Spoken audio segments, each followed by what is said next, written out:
जय जगन्नाथ दोस्तों, कैसे हैं आप सभी। आशा करता हूँ आप सभी अच्छे होंगे। तो आज का टॉपिक देखो, health insurance six most people miss and regret later. बहुत सी चीजें हैं कि जो मिस करते हैं जब हेल्थ इंश्योरेंस लेते हैं कस्टमर्स। जो भी आप लेते हो या फिर कोई और भी आपकी फैमिली में से कोई और, ये चीज मैंने कर देते हैं। उसमें से एक मेरे फैमिली में भी है।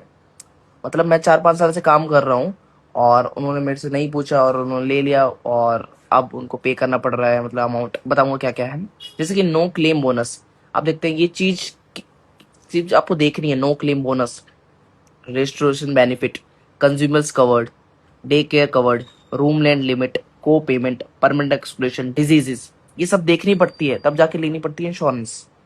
तो आपको एक अच्छा प्लानर चाहिए, समझाने वाला एडवाइजर चाहिए जो कि आपको समझा पाए और चीजें सारी चीजें प्रोवाइड करा पाए।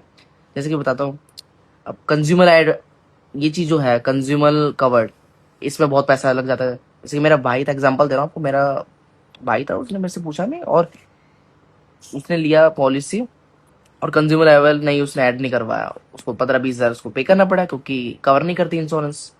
ठीक है। रूम रेंट लिमिट उसने शेयरिंग रूम कर रखी थी। तो उससे क्या है कि शेयर, मान लो उस टाइम पे शेयरिंग रूम नहीं मिले, फिर क्या करोगे, तो दिक्कत होती है। तो ये चीज, को पेमेंट भरना पड़ रहा है क्योंकि प्रॉपर नॉलेज नहीं थी को पेमेंट के बारे में। तो क्या होता है, जैसे कि को पेमेंट क्या होता है, जैसे कि आपको कुछ अमाउंट पे करना पड़ता है। जैसे कि 10%, 20% ये लगा दिया, आपको प्रीमियम कम होता है।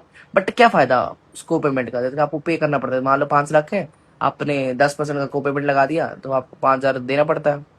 तो ये चीज होती है को पेमेंट। ठीक है। जो कि कैपिंग होती है, जो लिमिट लगा देती है कितना। रूम रेंट लिमिट मतलब कि single room, double room, deluxe room, ये सब उसको दे रखा था जनरल वार्ड वाला, मतलब कि शेयरिंग वाला। तो शेयरिंग यूज कर सकता, बाकी यूज नहीं कर सकता। क्या फायदा, मान लो किसी दिन कि हॉस्पिटल में जाओगे, आज शेयरिंग रूम बंद होंगे तो क्या होगा उसके बाद। आप कहीं भी मतलब कि भर्ती नहीं कर पाओगे, ना डीलक्स में जा पाओगे, ना सिंगल एसी रूम में जा पाओगे। तो यही चीज है, तो ये सब होना चाहिए। परमानेंट सोल्यूशन, ड्रिंक, ये कोई, ये बताते हैं बट सुनते नहीं कस्टमर। ड्रिंक एंड ड्राइव करके मतलब एक्सीडेंट होता है, ये बहुत होता है और इसमें क्लेम लेने आते हैं बंदे और रिजेक्ट हो जाता है क्योंकि परमानेंट एक्सक्लूजन में आता है वो। डिजीज ढंग से कंफर्म नहीं करते, सच्चाई नहीं बताते अपनी। ठीक है। नो क्लेम बोनस वगैरह। तो ये चीज देखो, रेस्टोरेशन बेनिफिट है नहीं है उस इंश्योरेंस में। मान लो 10 लाख का लिया है, तो मान लो 10 लाख का आपको उसी साल का कवरेज आ गया, मतलब कि क्लेम आ गया। उसके बाद, उसके बाद क्लेम मिलेगा वापस से। मान लो उसी साल दूसरा आ गया क्लेम 5 लाख का, फिर कौन देगा।